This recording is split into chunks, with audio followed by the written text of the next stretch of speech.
Alright guys, so crow is probably my most favoritist arm balancing pose. I think just because that was the first arm balance that I ever got, but it was also because learning crow and fine-tuning all these little muscle adjustments that helped me really build the pose in my body just like blew me out of the water, right? Blew me out of the water. Anyway, I don't know.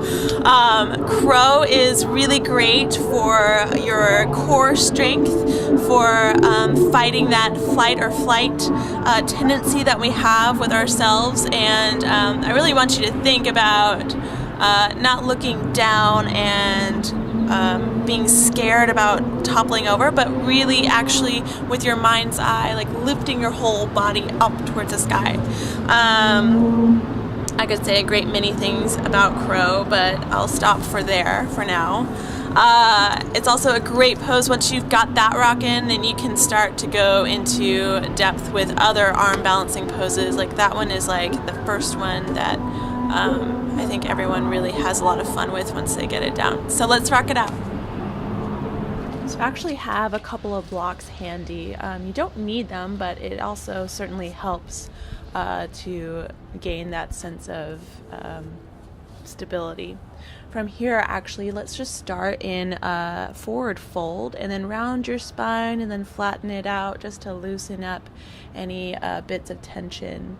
And then actually I want you to start to send your weight over into your hands. So shift your weight forward into your palms so that you can start to already feel what it's going to be like when you start to go up into your crow or crane. So just toggle back and forth, get to know the weight of your body, and then come into a yogi squat. So from here, your heels are rooted down, your toes are down, and then really press your hands together to move your arms and your knees back towards your side body. Root your tailbone down and lift your chest.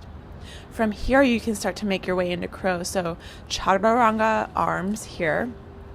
Bring your big toes to touch. You can bring your blocks into play, stacking them directly next to each other. You can step up on them and then again bring your big toes to touch.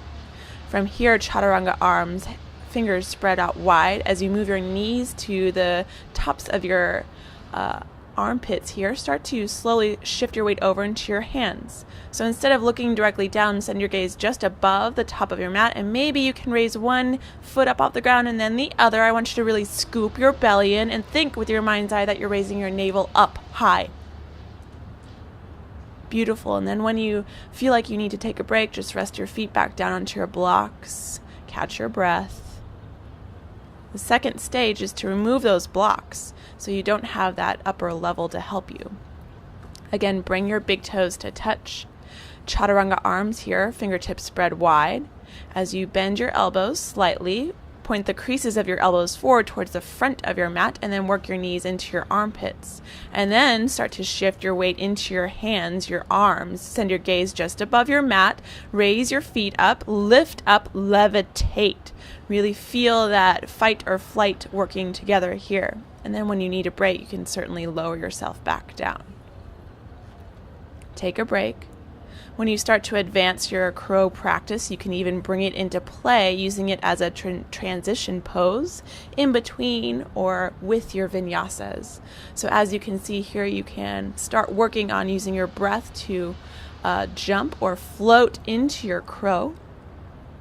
And use your exhale to kick your feet down the length of your mat into a chaturanga from here. And then raise yourself up to an upward facing dog and then downward facing dog. Don't forget to really just have fun with your first arm balance practice. And then take a break when you need one.